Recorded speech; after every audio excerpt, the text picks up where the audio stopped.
Começa agora mais um programa pela Rádio Exclusiva FM, com transmissão em HD para Facebook, Instagram, YouTube, LinkedIn e TikTok. Você também pode ouvir pelo site www.exclusivafm.net ou pelo nosso aplicativo. Baixe o nosso aplicativo nas plataformas iOS e Android. Rádio Exclusiva FM, a maior rádio web do país. Vindos ao programa Logos, na Rádio Exclusiva FM. Eu sou Wagner Pedro e é uma alegria estar com vocês nesse espaço dedicado ao compartilhamento de fé. Gostaria de expressar minha gratidão ao patrocínio da Igreja AD Resgate, sob a liderança do pastor Emerson Taira. E o programa Logos na Rádio Exclusiva vai começar agora. O tema de hoje: como selecionar um obreiro, quais são os requisitos necessários e quais são os requisitos desnecessários. É um tema muito interessante. Para falar esse tema, à minha esquerda está aqui meu amigo, pastor Carlos Roberto. Ele é ali da Adebras Vila Sabrina. Ele é um dos pastores auxiliar. Ele é teólogo, professor, historiador, formado em história. E à minha direita está o pastor Cícero, que foi meu pastor. Ele tem um currículo grande aqui, vou resumir, né? Pastor Cícero começou o ministério dirigindo igreja no ano de 2003 e dirigiu aqui algumas igrejas da AD Belém, Vila Maria Baixa, Edu Chaves, Vila Maria Alta, Vila Guilherme, Vila Medeiros e Jardim Brasil, do setor 4 de Santana, na gestão do saudoso pastor Evandro de Souza Lopes, em memória. Depois foi para Guarulhos, setor 19, na presidência do pastor José Wellington Júnior, e dirigiu a congregação de Tapejica, e atualmente ele está ali na nossa sede da AD Belém, em Guarulhos. Também está fazendo bacharelado em Direito e também tem aí o curso teológico, né, pela nossa igreja. Então temos dois convidados aqui muito especiais para falar sobre isso, né? Qual que é os requisitos necessários e os desnecessários para a separação de um obreiro. E eu queria só fazer uma nota introdutória, fiz aqui já um resumão para facilitar, os requisitos bíblicos que estão nas cartas pastorais. Eles são divididos aqui em 3 partes: qualificações morais, qualificações domésticas e qualificações espirituais. Nas qualificações morais, o obreiro, né, o pastor, ele deve ser irrepreensível, temperante, sóbrio, moderado, né, modesto, não dado ao vinho, não avarento, com bom testemunho, não arrogante, não cobiçoso de lucros, inimigo de contendas. Aí fecha esse ciclo. Qualificações domésticas: marido de uma só mulher, hospitaleiro, governe bem sua casa, filhos em sujeição, não violento. E as qualificações espirituais: apto para ensinar, não neófito, despenseiro de Deus, justo, piedoso, santo, separado, né? Apegado à palavra e fiel. Então aqui resume, né, as qualificações morais, domésticas e espirituais.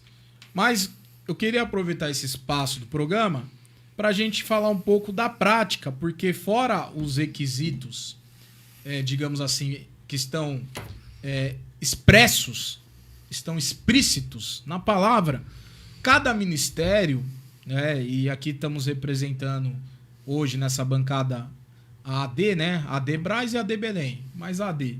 Cada ministério ele tem alguns requisitos, eu vou dizer requisitos extras ou usos e costumes, e a gente queria debater e conversar, fazer um bate-papo sobre a importância desses outros requisitos. Dito isso, eu vou passar para os nossos convidados e vou fazer algumas perguntas aqui e vamos deixar fluir, né? A ideia do programa é ser um programa com leveza, Você pode mandar as suas dúvidas aí, dentro do possível a gente vai estar atendendo. E a primeira que eu quero citar aqui é para o pastor Carlos Roberto comentar que o ministério, acho que no geral a maioria dos ministérios, além desses requisitos já supracitados, né, tem também um dos requisitos que é a exigência de ser dizimista para ser um obreiro na igreja. Como essa prática ela se alinha com os princípios bíblicos e como você vê esse costume? Você está com a palavra, meu nobre. Boa tarde a todos, pastor Cícero Honorato. Isso mesmo. Prazer. Prazer é nosso. Muito grande. Meu irmão Wagner. Também uma boa tarde a todos que estão nos ouvindo. Hoje em dia, eu estava pensando sobre esse assunto e nós estamos vendo que em nosso meio, em uma breve introdução, em nosso meio, princípios que deveriam nortear mais a palavra, ser norteados mais pela palavra de Deus, estão sendo colocados de lado, e outros que não são tão relevantes estão tendo a primazia nesse assunto, nesse tema. O próprio fato de obrigar uma pessoa ser por obrigação ser dizimista é porque o próprio ministério hoje não consegue ensinar nem a divisão do que é primícia nem do que é dízimo. Então, muitas das vezes, ele é obrigado, através de captação de recursos, a manter o ministério assim. Outro sim, também, nós temos o fato de que muitos hoje não aprenderam a ter com alegria no coração serem mantenedores da obra de Deus por gratidão. Muitos de nós hoje o fazem por obrigação e não por amor. Quando nós fazemos por amor, você não precisa explicar muito à igreja. A igreja e os obreiros em si entenderão e por si só já vão fazer por amor. Muito bem, palavra introdutória do pastor Carlos. Eu vejo essa questão do dízimo, sempre me perguntam, eu divido em 3 fases, vamos dizer assim. Antes da lei, né, com o patriarca, eu falo que o dízimo ele foi pela fé. O patriarca, pela fé, foi do espólio de guerra, foi lá e levou para Salém e depositou ali aos pés de Melquisedeque, né, pela fé. Na lei, obviamente, né, o legislador é impositivo, né, a lei é obrigação. E a graça, que é a fase que nós vivemos, né, período da graça, eu vejo como fruto do salvo, né? É fruto. Liberalidade, gratidão e generosidade. Então, eu sou dizimista e recebo as bênçãos de ser dizimista. A minha única discussão referente a isso é quando você coloca o costume como se fosse algo espiritual e um requisito que não está nas cartas pastorais. É isso que, para mim, é a problemática aí. Você falar assim, não, isso é requisito, mas os requisitos é o que eu li o resumo, né? Sobretudo, né, é bom frisar, resumo baseado nas cartas pastorais, né? Mas é isso aí, pastor, se você quer comentar alguma coisa, cumprimentar? Sim. Irmão Wagner, obrigado pelo convite, primeiramente. Amém. Cumprimentar aqui meu amigo Roberto, congregamos um pouco junto, né? Foi. Aqui na Vila Medeiros. Bom tempo. Poder te ver de novo é muito bom. É bom mesmo. A gente gosta de uma amizade já há algum tempo. O meu amigo Wagner não tem nem palavras, que Longa data. muitos anos também na Vila Medeiros conhecemos. Obreiro da Casa do Senhor, que vem desenvolvendo um papel importante no meio da comunicação. Eu gosto disso no Wagner, que o Wagner, na comunicação, você foi chamado para isso. Amém. Não só para pregador. Então eu quero agradecer muito, cumprimentá-los vocês, um tema muito bonito, muito importante. A todos que estão nos ouvindo, uma boa tarde também. É muito bom estar aqui e poder falar sobre um assunto que é atual. Um assunto muito atual, porque nós vimos que hoje, Wagner, muitos obreiros, ou muitos crentes, né, muitos irmãos que estão começando agora na fé, eles têm um desejo de se tornarem um obreiro. Sim. E qual esses requisitos que você falou, que são importantes, né, acerca do caráter moral, espiritual, enfim, tudo isso soma para que o obreiro ele deslanche, para que ele tenha uma vida, um currículo de obreiro, em qualquer ministério que seja. Olhando pelo olhar bíblico, não tem uma mudança, porque você é de um outro ministério, você tem que mudar a forma de separar um obreiro. Não. O requisito é bíblico. Ele está aqui, né? A escola, você vai aprender isso na escola, primeiro de Deus, pelo chamado que você tem. E o chamado é um dos requisitos. Essa chama de se tornar um obreiro, de fazer parte de um grupo de obreiros, ou do corpo de obreiros, como nós costumamos chamar, é muito interessante. E sobre o tema que você fez, a pergunta sobre o obreiro ser um dizimista, eu concordo plenamente com o que o pastor Roberto falou, porque é exatamente isso. A manutenção da obra, ela sai das nossas ofertas e dos nossos dízimos. Então, o ministério que ele não tem ou não ensina sobre isso, ele está fadado a um fracasso. Pelo menos nessa visão minha. Porque você pode pregar bem, você pode ensinar bem, mas você também tem que contribuir bem para que a obra de Deus se desenvolva, a qual também você faz parte. Então você tem que ser um exemplo, porque as pessoas vão estar te olhando, as pessoas vão estar te vendo, e dentro desse teu percurso como obreiro, alguns ministérios pedem esse requisito, que você seja um ofertante ou um dizimista. Então, outros não. Pedem outros requisitos. Mas, como eu falei, a gratidão está no coração do obreiro.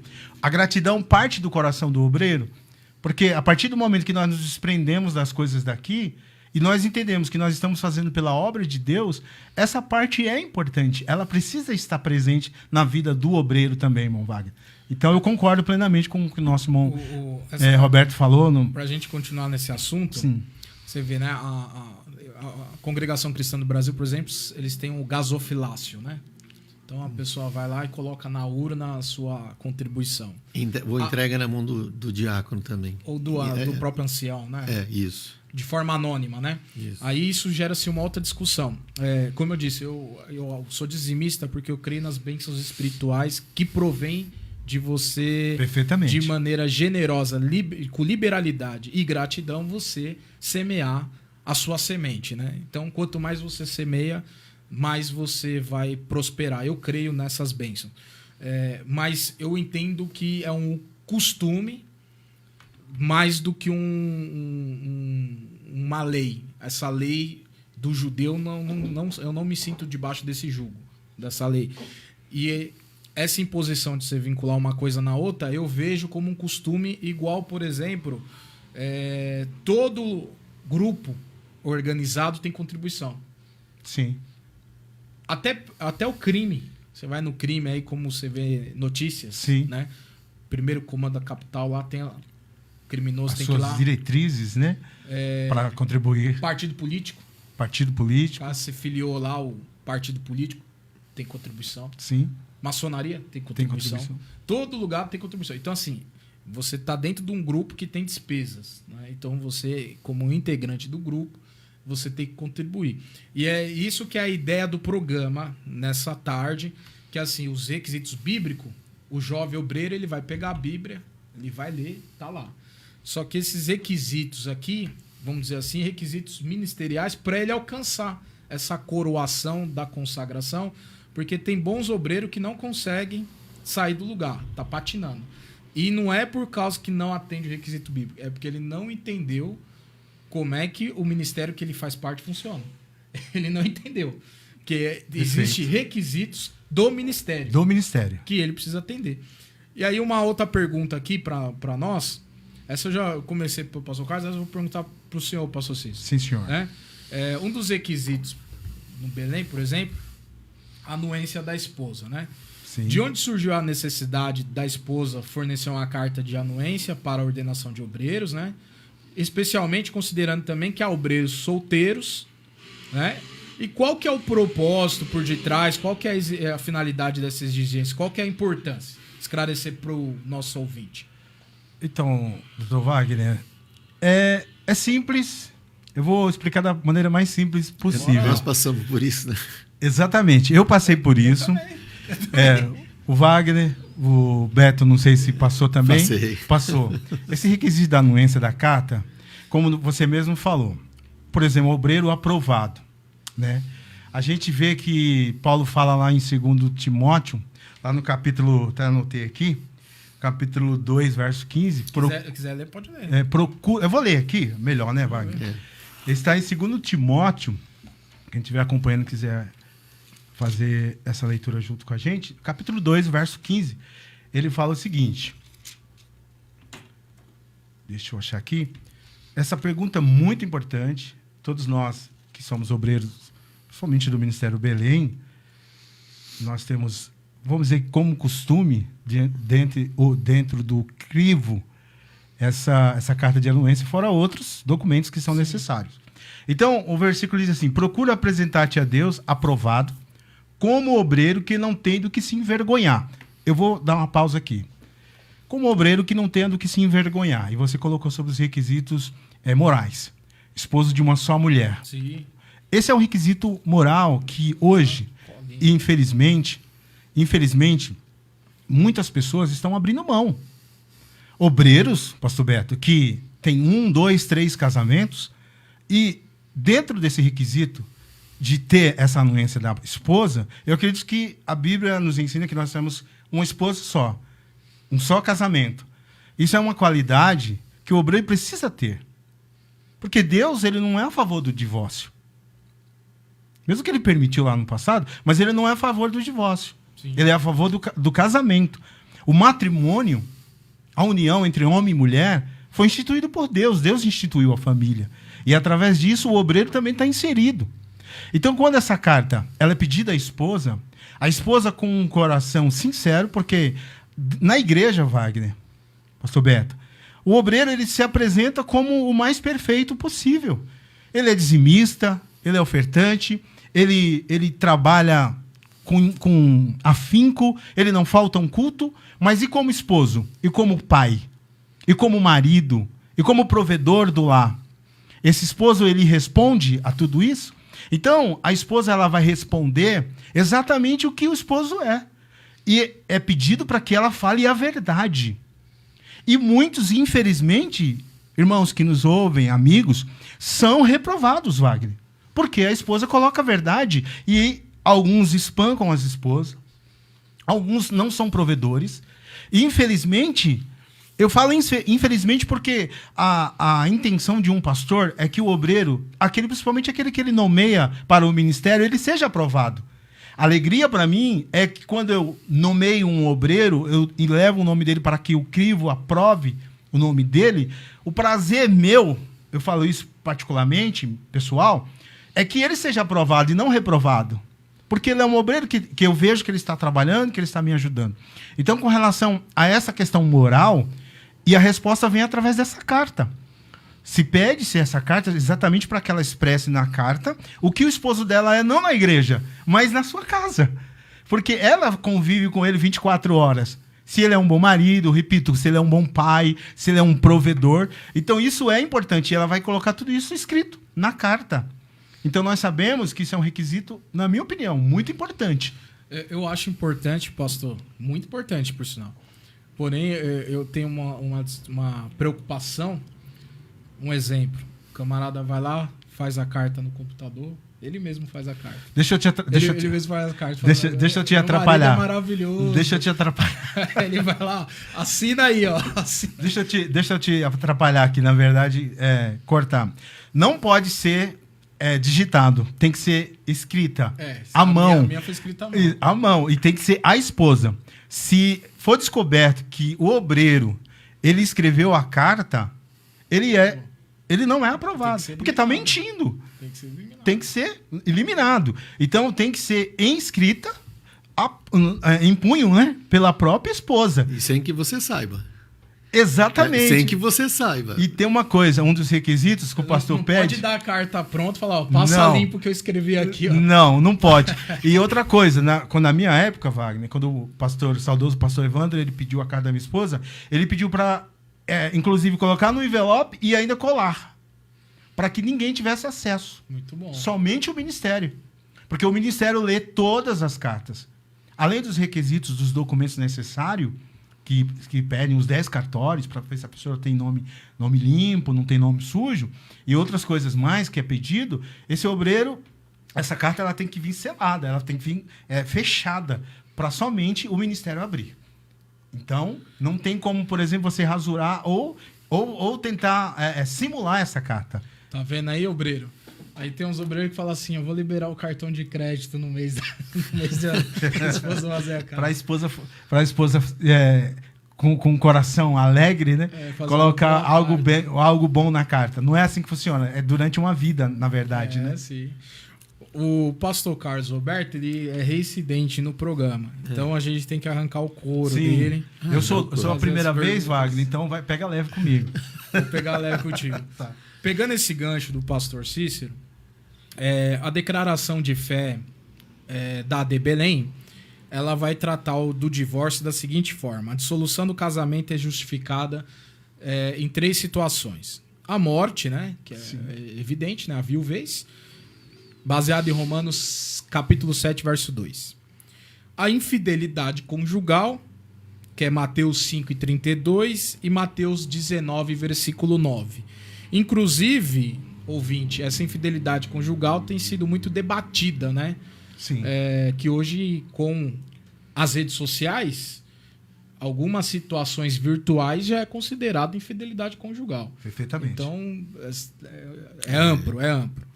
E tem uma terceira pouca comentada, mas está na declaração de fé, se você não saiba, pode conferir, que é a deserção por parte do cônjuge descrente. Pouco falado, mas está na declaração de fé. Que está em 1ª carta aos Coríntios, capítulo 7, versículo 15. Ou seja, o cônjuge descrente vai embora, te abandona. Então essas 3 situações estão na declaração de fé. A pergunta que eu quero fazer para o nosso amado pastor Carlos Roberto é a seguinte. Sobre essa situação do obreiro e do divórcio. A pessoa que chega divorciada e ela já se converte na situação de divorciada, essa situação, como é que vai ser lidado para essa pessoa caso ela queira ser obreiro? A pessoa que, no caso, ela se divorciou já crente, como é que fica essa situação caso ela queira ser obreiro? E a terceira situação, a pessoa que é obreira, ou um obreiro, se divorciou, como é que fica o ministério dela nessa situação? São 3 e 1 aí. 3. Na primeira parte, que é a mais simples, né? Se a pessoa se entrega ao Senhor Jesus, já vindo de um segundo casamento, a igreja, no geral, entende e vai aceitá-los. Por quê? Porque não era, na maior parte dessas situações, na ampla maioria dessas situações, essas pessoas não têm a compreensão do que é matrimônio na sua profundidade. Então, a igreja, por si só, já os recebe, tendo eles praticado o divórcio. Na segunda situação, é uma situação um pouco mais complicada, que é o fato de você já estar na igreja e há o divórcio. Nós vamos entrar na famosa situação de cada caso é um caso. Cada situação tem que ser muito bem detalhada e muito bem explicada.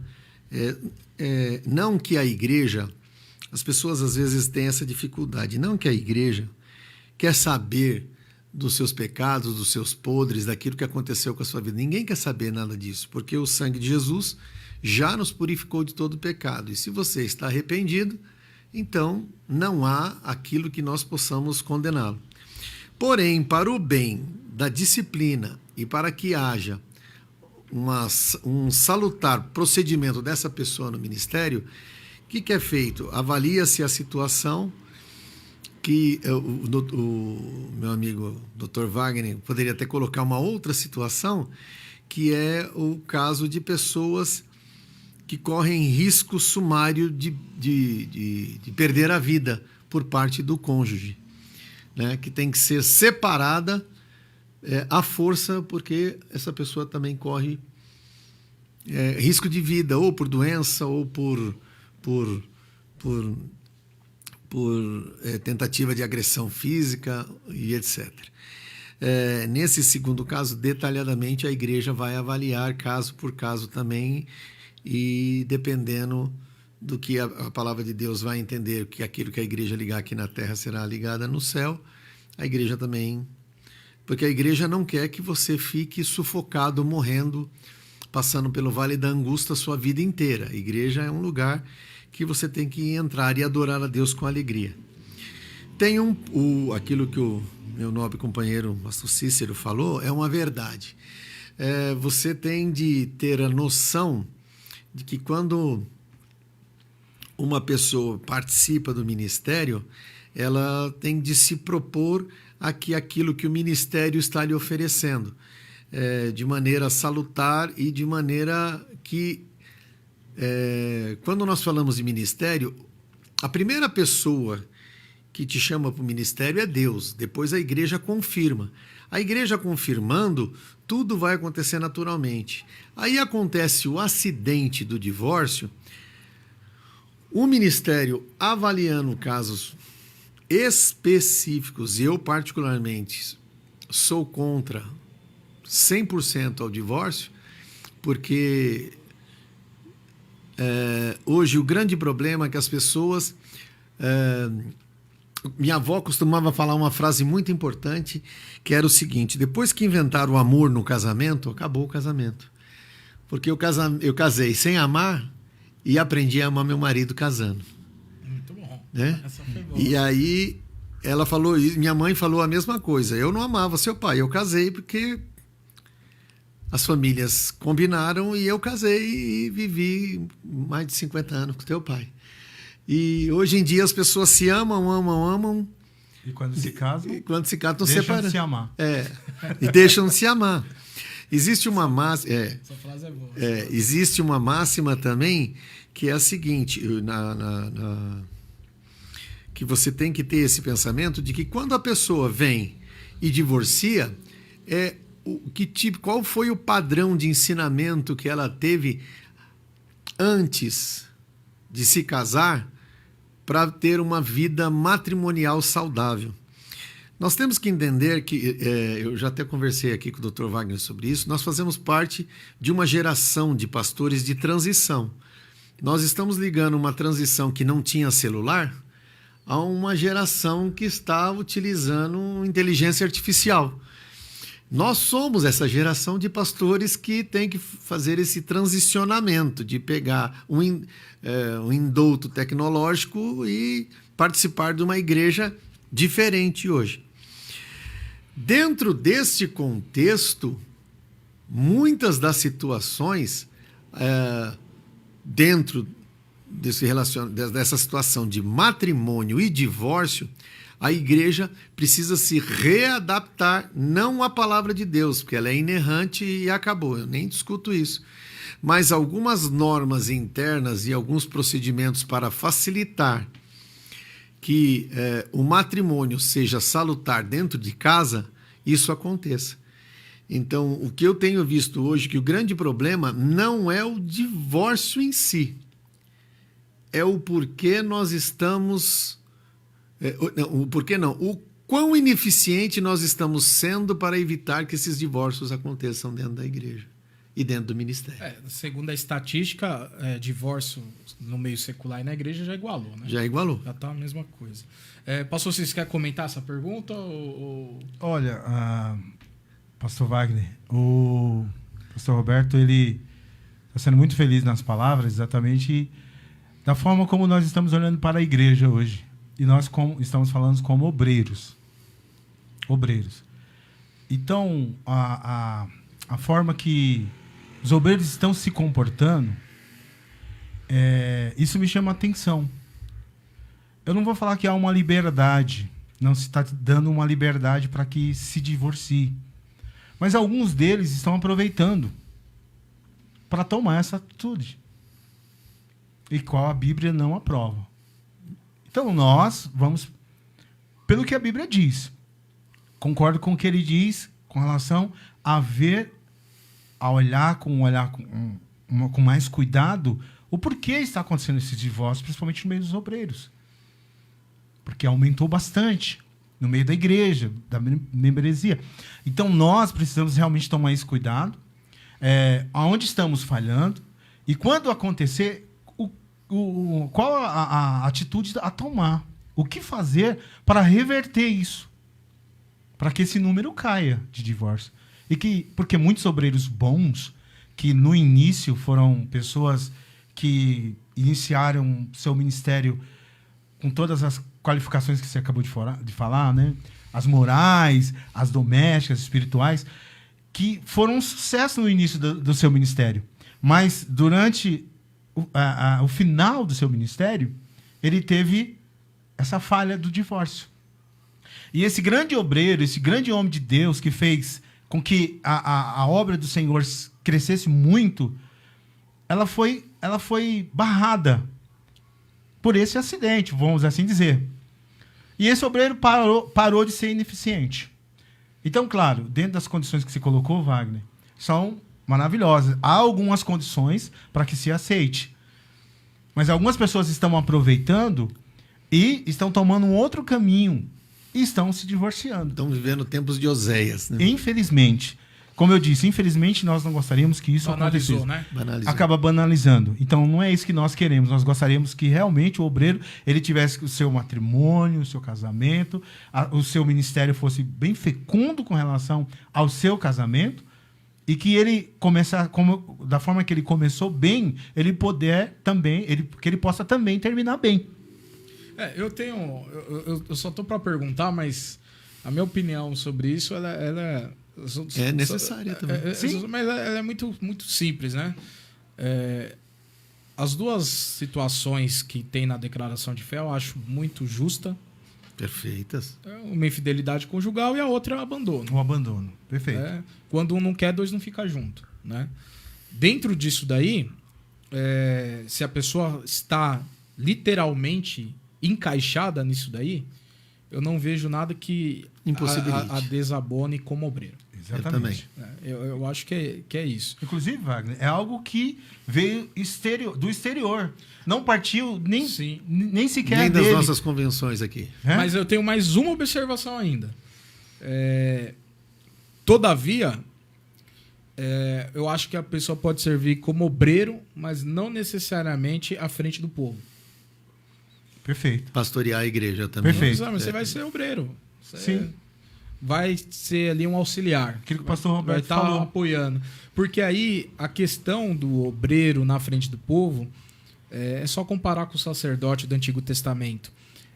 A exigência era maior. Bem ao maior. ponto que a mesma lei que permitiu o repúdio, a lei mosaica que permitiu o repúdio, era a mesma lei que falava o sacerdote não casa com a repudiada. Não, o e crivo ainda, é outro, né? A régua e ele ainda é mais grave. O sacerdote é uma coisa. Aquele que preside, que é o sumo sacerdote, era muito mais grave a lei. Então, quanto mais lhe é dado, mais ele é mais exigido. exigido. Mas vamos lá. Pastor Cícero. Sim, vai. Qual que é o processo de avaliação geral, né? E qual o tempo médio necessário para se separar um obreiro?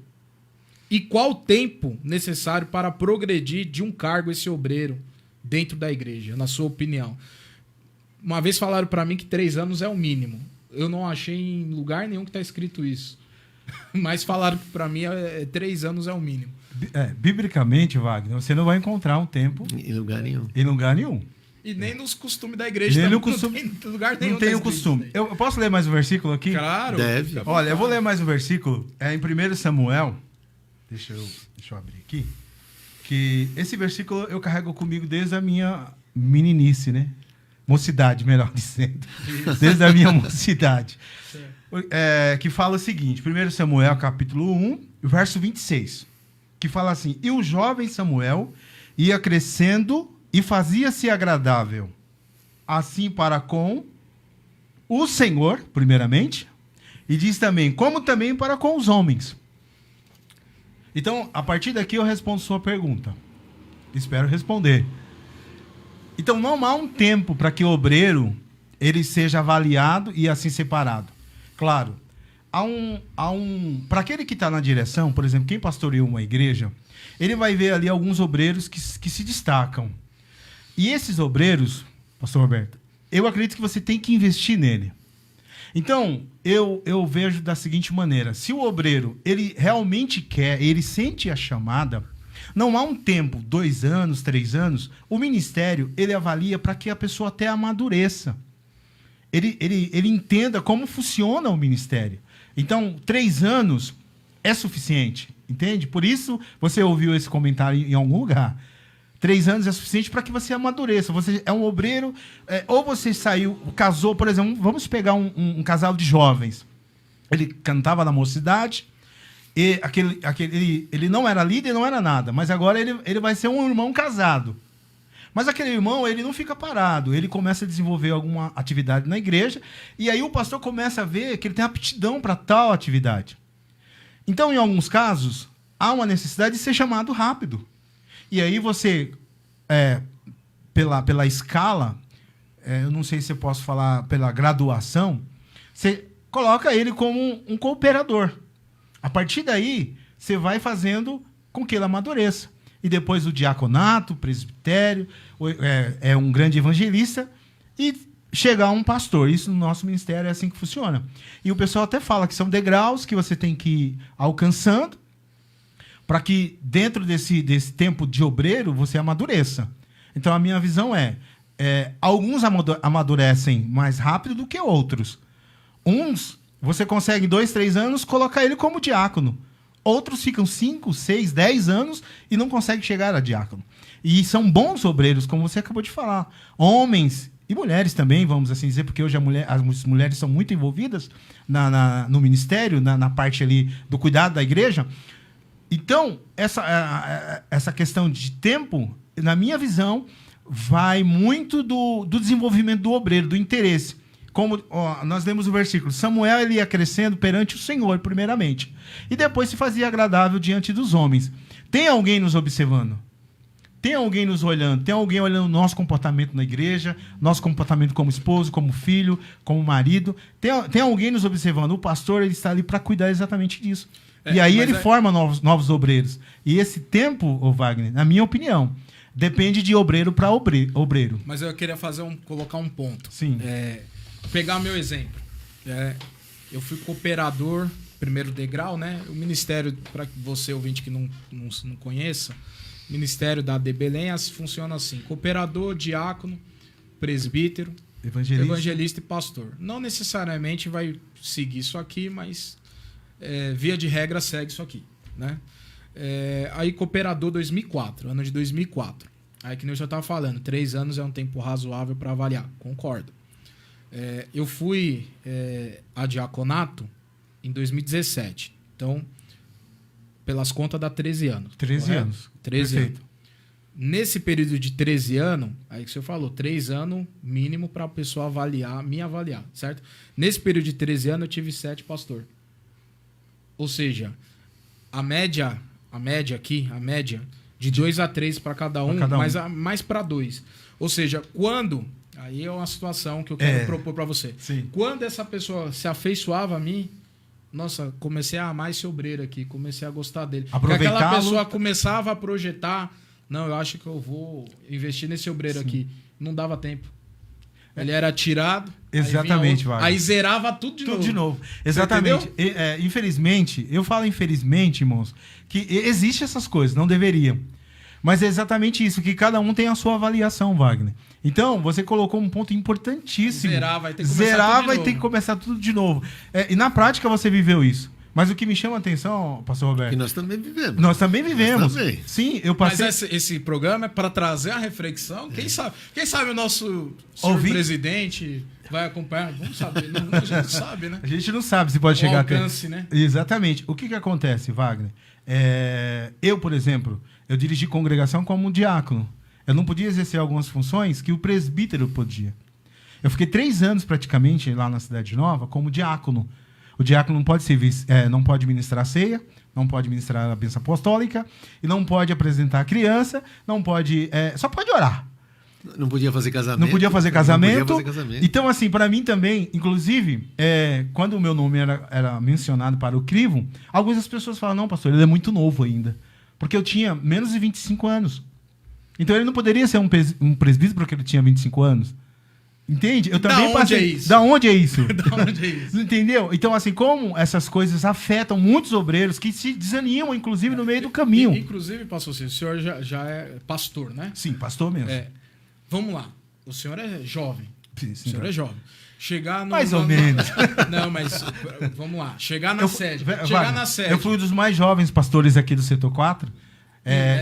Eu só perdi pro pastor André, que é missionário hoje, que foi o mais novo, antes de mim. Então, eu era um dos mais jovens de todos os pastores que tinham dentro do grupo de pastores de obreiros e de dirigentes, né? Tá? Então, é isso que eu ia comentar. Chegar lá, numa sede lotada lá e falar assim... um exemplo, levanta os pastores com menos de 50. Vai levantar poucos. Você fala pastores com menos de 40, será que vai levantar? Talvez meia dúzia. Com menos de 30 não vai levantar. Não vai levantar. E aí nós temos que comparar, que a gente está falando aqui, esse programa é no sentido geral. Nós temos que comparar que os outros ministérios não estão seguindo isso aí. Entendo. E nós tá perdendo nossos obreiros. E a gente fala, e a gente tem que parar com esse negócio de a gente não tá perdendo nada. Tá perdendo sim. Esse obreiro tá sendo ganho por alguém. Porque a visão tem que mudar. Eu vi um meme no Instagram, o cara só pode ser assembleano, o cara manja do como é que funciona as coisas. Ele, tipo, como se fosse o ciclo do ministério, né? Ele aparece como cooperador jovem. Sim, aí todo empolgado. Diácono, já um pouquinho mais, né, maduro. Aí como presbítero já barrigudo. Aí quando ele chega a pastor, ele já tá velho. Na personificação. Sim. Então, e isso não vejo base para isso. Né? Embora que você pega aqui a carta de Pedro, né? Vai ter ele falando assim, eu sou um presbítero, né? Em outras traduções vai estar falando, eu sou um ancião. Que o presbítero no período bíblico era um ancião. Mas no contexto de igreja de hoje, eu acredito que tem que se investir nos obreiros jovens. Concordo. Mesclar, né? Sim. A experiência com o jovem. O que você poderia comentar sobre isso, pastor Carlos? Olha, eu vou empurrar um pouquinho mais para frente a ideia, dizendo o seguinte, com todo o respeito que eu tenho a todos os ouvintes aqui, e eles já sabem o que eu vou dizer, dependendo de algumas igrejas que tem hoje, Jesus não conseguiria nem chegar na porta, porque está difícil em alguns lugares. O apóstolo Paulo não poderia escrever uma carta a Timóteo, né? Timóteo era jovem. Marcos, que escreveu o seu evangelho, também não conseguiria escrever um evangelho, porque ele começou a escrever o seu... Ele vivenciou Jesus naquele momento e mais à frente escreveu o evangelho. Então, o que nós... e aqui não é uma crítica à igreja, e não é uma crítica a lugar, não estou fazendo... Mas é uma linha de pensamento. Nós temos que ver a igreja hoje abertamente como se Jesus estivesse vendo. Qual a necessidade daquele povo, naquele lugar, naquele momento? Naquele momento, não era necessário o apóstolo Paulo, era necessário Mateus, Marcos, Lucas, João, era necessário Tomé, era... uma pessoa que ninguém fala nada, um dos discípulos que foi escolhido lá, Matias, né? foi escolhido lá na sorte, ninguém fala nada de Matias e todo mundo fala assim, não, Matias foi escolhido, escolher errado, era para ter escolhido outro. Matias, que as pessoas julgam que foi escolhido de maneira errada por sorte entre os discípulos, pesquisem quantas igrejas Matias abriu e quantos países ele visitou. Aquele que as pessoas falaram que foi escolhido de maneira equivocada. Às vezes, no nosso meio, aquele obreiro que nós estamos olhando de maneira equivocada é um obreiro que Deus está querendo levantar naquele momento, além da percepção da igreja, da direção da igreja. Se eu falasse isso no culto, eu ia falar, é forte.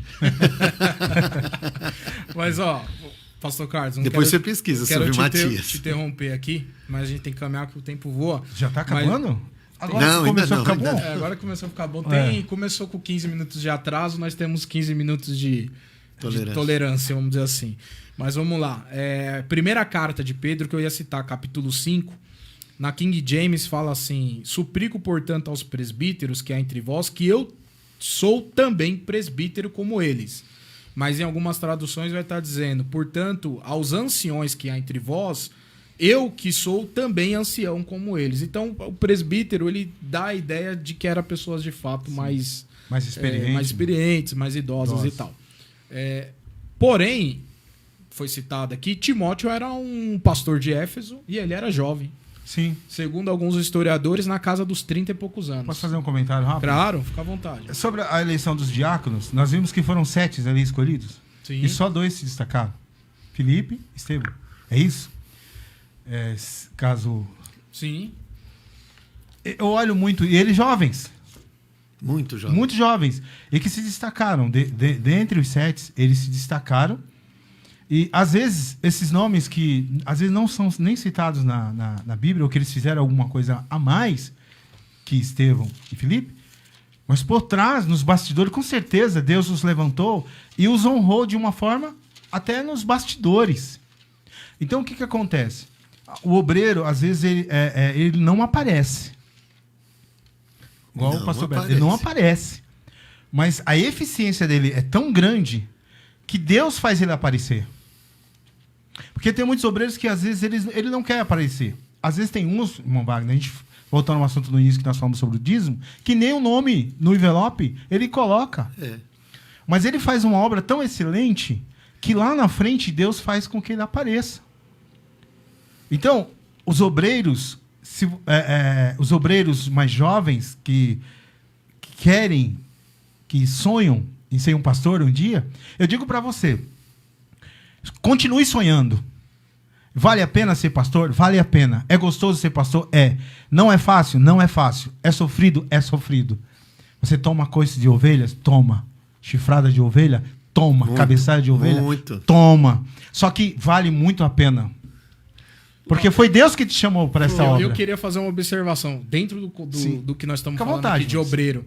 Né? Você vai aqui em Atos capítulo 6, versículo 5, é a escolha dos diáconos. Isso, perfeito. É a escolha dos diáconos. Que aqui quem escolheu foi o povo. Foi o povo. Foi o povo.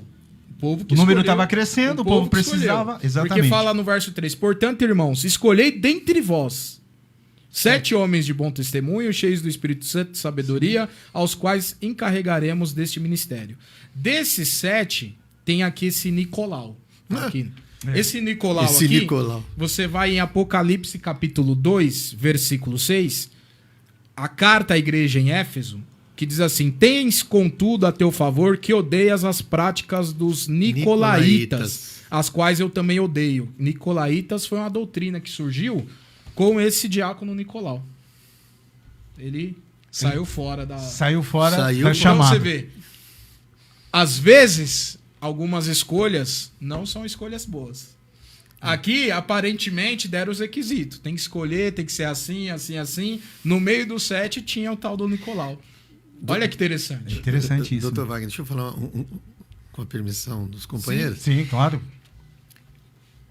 Nós temos o hábito de achar que quem dá escândalo e quem dá trabalho na igreja, primeiro que quem dá trabalho, as pessoas pensam que quem dá trabalho na igreja é ovelha, e ovelha dá trabalho. Dá trabalho, não dá você. Mas Dá o trabalho. obreiro dá mais trabalho. Mas obreiro, misericórdia.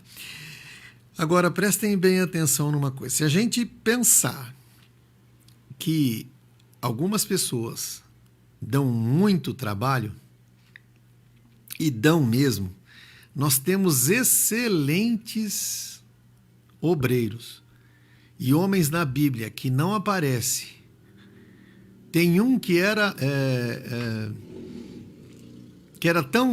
tão menosprezado porque ele começou errado o ministério. Ele não começou todo. Nós tivemos a sorte de ter, o pastor Cícero sabe disso, o meu querido também, Dr. Wagner, sabe disso. Nós tivemos um bom pastor.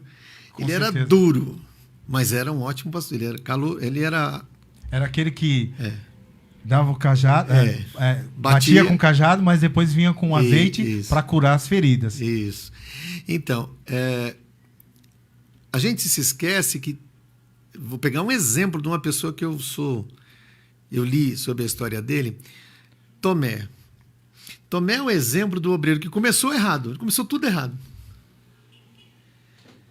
Mas eu queria saber quem é que teve coragem de ir até a Índia que nem Tomé teve. A historiografia vai dizer que ele foi missionário lá, né? Marcos saiu correndo pela madrugada. A outra parte da igreja que fica no Oriente, a base daquela igreja é Marcos. E as pessoas mudam de opinião, né? Você falou de João Marcos. Eu lembrei que Paulo brigou, né, com Barnabé por causa de João Marcos. João Marcos. Aí lá na frente o próprio Paulo fala assim, ó, me traga João Marcos porque ele é muito importante. Porque ele é As importante. pessoas mudam de opinião. Muda. E aí vai entrar onde eu quero chegar. O que as pessoas não entendem, que jovens obreiros, eles erram. Assim como pastores também erram. Nós, à frente, dirigindo uma igreja, nós não somos o Espírito Santo de Deus. Nós não somos Deus. Nós não temos os dons que Deus tem, os atributos dele.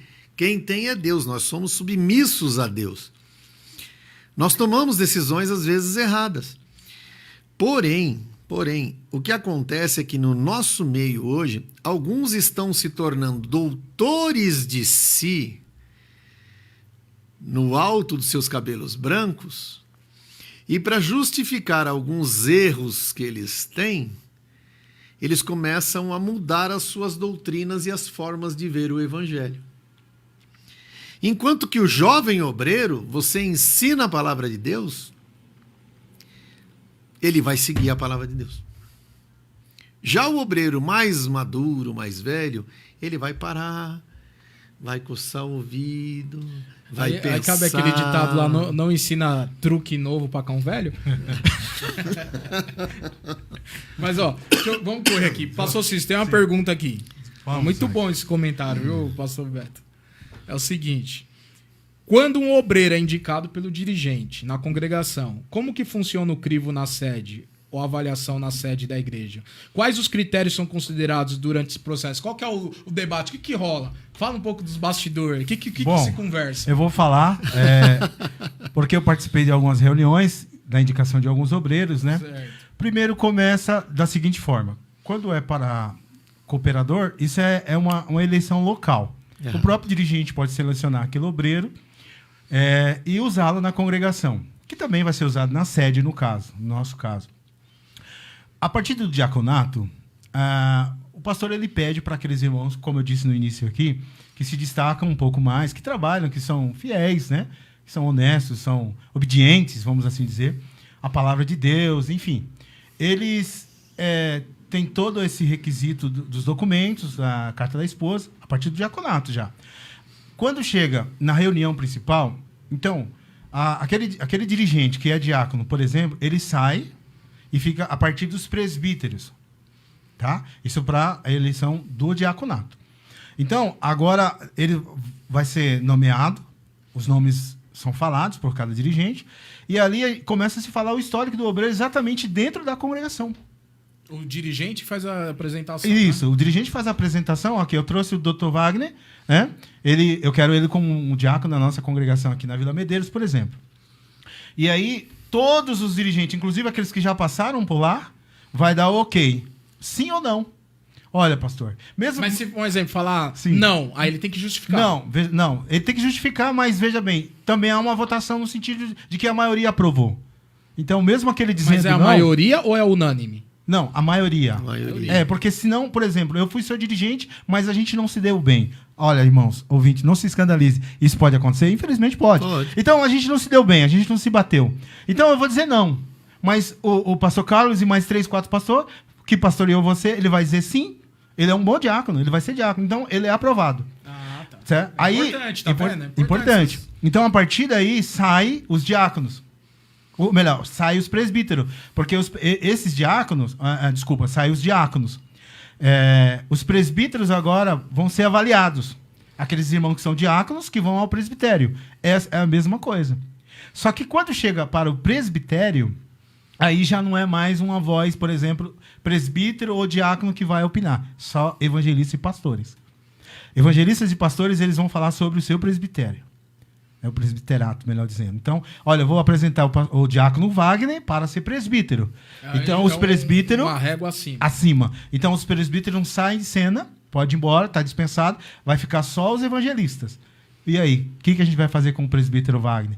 E é a mesma coisa. A maioria indicou, foi aprovado no crivo local. Esse aí é o início. Ótimo. Agora, aquele presbítero que vai evangelista, ele saiu de cena. Para ser, no caso que quando você vai para ser evangelista, há uma evangelista você já vai direto praticamente pastor, porque depois você não tem mais como apresentar uma separação, apenas uma troca de credencial. Então aí aquele evangelista, aí fica só os pastores. Ele sai de cena também, né, porque o nome dele está sendo mencionado para ser evangelista, ele sai de cena e fica só os pastores. Aí esses pastores chegam a um acordo, né, no senso comum, que ele sim, o seu nome pode ser nomeado com o crivo local, na sede, por exemplo. Porque depois vai para no nosso caso, a sede do Belém. Sim. Né? E ali vai ser outros pastores que vão te avaliar. Tudo começa com a indicação, né? Tudo começa com a indicação, perfeito. Não sei se deu para Não, deu, o ouvinte vai entender. Ótimo. Caminhando aqui, a gente está quase caminhando para o fim. Carlos Alberto, qual a sua opinião sobre a exigência do curso básico de teologia para os obreiros, né? E aí uma outra pergunta, sequência dessa. Você acha que exigir o comprovante de frequência na escola dominical poderia ser uma alternativa? Olha, eu vou mais além. O meu problema não é a pessoa ter o curso de teologia. Eu acho extremamente importante ter teologia da menor função dentro da igreja à maior função dentro da igreja. Todos devem estudar a palavra de Deus e devem estudar com afinco. O problema está em algumas pessoas acham que quando eu vou separar um obreiro para o ministério, eu vou dar aula de teologia para ele e ele já está pronto para o ministério. Não, ele não está pronto para o ministério. O curso de teologia é arcabouço necessário para a tua vida e para a tua cultura. A vida ministerial é outra coisa que às vezes as pessoas não estão entendendo. O fato da pessoa ter um bacharelado, um mestrado, um doutorado em teologia, significa que ele tem conhecimento. Jesus não separou, que nem um amigo nosso falou aqui recentemente, filósofos, nem deões de universidade. Jesus separou discípulos. Aí entra a fase importante. A escola dominical sempre foi celeiro de bons obreiros. Então, eu acho e continuo pensando assim que você deve ser participante da escola dominical para que você se desenvolva no ministério. Outro sim, nós temos que entender que escola dominical, para esse candidato ao ministério, tem de ser uma escola de crescimento contínuo. Eu me matriculo hoje na escola dominical e vou me formar na eternidade, não paro nunca.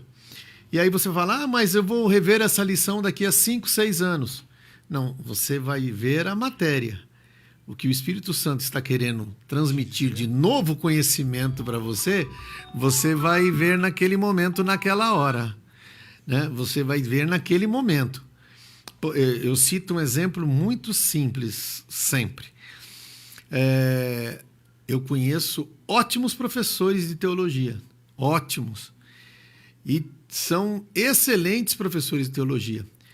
Mas a dinâmica de ensinar a jornada ministerial para aquele novo obreiro, a dinâmica está aquém a ser ensinada. Eu sou da geração que você entrava no culto, cito aqui de saudosa lembrança pastor João Alves, ele falava sempre para mim, você já orou hoje? Já buscou poder hoje? Aí eu falei, não, então hoje você não vai orar. Aí, para resumir no que você falou, a gente pode dizer assim, todo pastor é um teólogo, mas nem todo teólogo é um pastor, né? Positivo. Perfeito, Wagner. Sua colocação foi ótima. Porque Perfeito. tem muito doutor da lei aí também que você manda só pra doutor da cuidar lei. do povo, o povo vai embora. Só um comentário rapidinho. Sim, claro. Com relação à escola dominical, eu amo a escola dominical. Eu sou um frequentador até hoje da escola dominical. Não perco, a não ser por algum motivo perder o horário. Isso é normal, acaba acontecendo. Mas eu sou frequentador assíduo da minha escola dominical. Amo meus professores comprometidos. E é aquele que o pastor Berto falou. Não para de aprender. Não para. Então, o obreiro, ele precisa ter isso em mente. Você quer ser um obreiro aprovado, um bom obreiro? É sempre procurar aprender. E a escola dominical é um dos caminhos. Tem de ser ensinável. O obreiro tem de ser ensinável. Porque o diploma básico tem muita gente comprando aí, né? Infelizmente... Então, eu preferiria, assim, dar aqui uma declaração do teu pastor que você frequenta a escola dominical. Gera mais confiança. Concordo. Entendeu? Gera mais confiança. Que a escola dominical é o ensino necessário para ser um obreiro. Sim, com Na certeza. minha opinião, ensino necessário. Eu concordo, Wagner. É verdade. Bom, vamos para uma última pergunta. Essa é para os dois, porque essa é polêmica. Pediram para eu fazer, então eu vou ter que fazer. Vamos ver como é que eu vou fazer essa pergunta. Vamos lá. Existem alguns casos de pessoas estarem como obreiro, depois ela se afasta e se revela que exerce a prática homossexual, que nas igrejas evangélicas tradicionais é uma prática, conforme as Sagradas Escrituras, não aceitas, ok? Bom pontuar para você, ouvinte. Não é a igreja, é a interpretação bíblica, tá? Ponto. Nesses casos o pastor deveria ter sido mais cuidadoso na separação desse obreiro, houve falha nessa seleção, se uma pessoa já aparenta ser, né, um homossexual, ela não deve ser separada ou deve-se dar o benefício da dúvida, da presunção da inocência, da presunção que ela não está na prática do ato pecaminoso, vamos dizer assim. Pastor Beto, começa. Obrigado, viu, Cícero? Eu falei que era polêmica, mas foi um telespectador que pediu para eu mandar essa para vocês. E acontece com muita frequência isso. Muito. As pessoas têm de entender que a igreja é uma instituição de porta aberta. A nossa porta está aberta 24 horas por dia para quem quiser entrar e reconhecer que Jesus é seu único e suficiente Salvador. A pessoa não está apta ao ministério se ela não se propor a ser transformada pelo Senhor Jesus. Igreja não é um lugar de inclusão, igreja é um lugar de transformação. Perfeito. Por ser um lugar de transformação, se você entrar e quiser ser transformado, você é apto ao ministério do Senhor Jesus em qualquer igreja. Se você entrar e não desejar ser transformado e quiser viver a vida que você quer, não aceite o ministério. Eu lutei mais de 20 anos para não ser pastor. Eu lutei 20 anos. O pastor João Alves foi um dos que mais conversou comigo. Eu várias vezes falei para ele, pastor, eu não quero ser pastor. E ele, biblicamente, foi me orientando, o pastor Eugênio de Jesus, também de saudosa lembrança, quantas vezes me orientou, Beto, você está fugindo, isso. O Senhor, a seu tempo, vai te chamar. Quanto mais você disser não, mais é a prova de que você é um obreiro que o Senhor deseja. O maior sinal de que você é um obreiro que o Senhor deseja é quando você começa a falar não. Porque quando você olha para o ministério e tem de entender que o ministério é um lugar de transformação. Eu começo a me transformar no dia que eu me batizei e passo a vida sendo transformado por essa poderosa palavra de Deus até a eternidade. Se eu aceitar a transformação, o ministério é para mim. Se eu não aceitar o ministério, se eu não aceitar a transformação, eu não sou apto a esse ministério. Maravilha. Pastor Cícero? Perfeito. Tem que ser mais resumido que nosso tempo estourou. Sim, você citou muito resumido. Você citou o caso de Nicolau, Sim. que foi um dos escolhidos. Talvez para aquele momento, Nicolau era a pessoa perfeita para o ministério, para ser um obreiro. Não dá para saber o futuro, só Deus. Futuro, né? Exatamente. Então, dentro da questão, o que tem no íntimo da pessoa, parte-se daí, igual o pastor Beto falou. Se não tiver a transformação real, total, a qual se dá durante a sua trajetória, não vai adiantar. Essa pessoa ela vai aparecer realmente quem ela é. Ela vai receber uma massagem na cabeça. Então, o que acontece? Eu separei um obreiro que, para mim, era útil. E, no começo, ele era útil.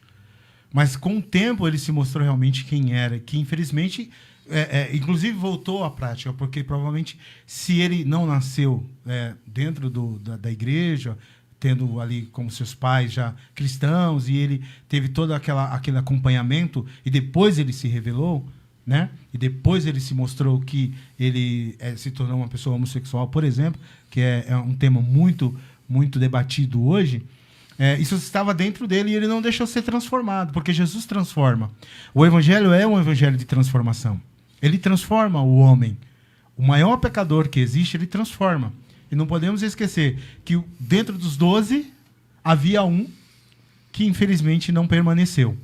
Então, pode acontecer sim. E eu sou sincero em te falar, não tem como a gente prever isso. Não tem como a gente prever que aquele obreiro lá na frente ele vai nos trair, vai nos chutar, vai nos caluniar. Né?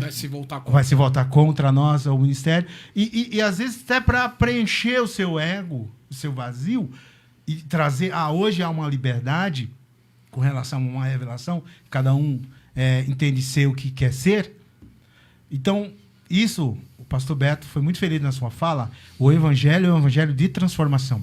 E se o obreiro que ele tem desejo, Wagner, eu concluo aqui, se ele tem desejo de ser um pastor, Paulo disse isso, né? Aquele que deseja episcopado, excelente obra deseja.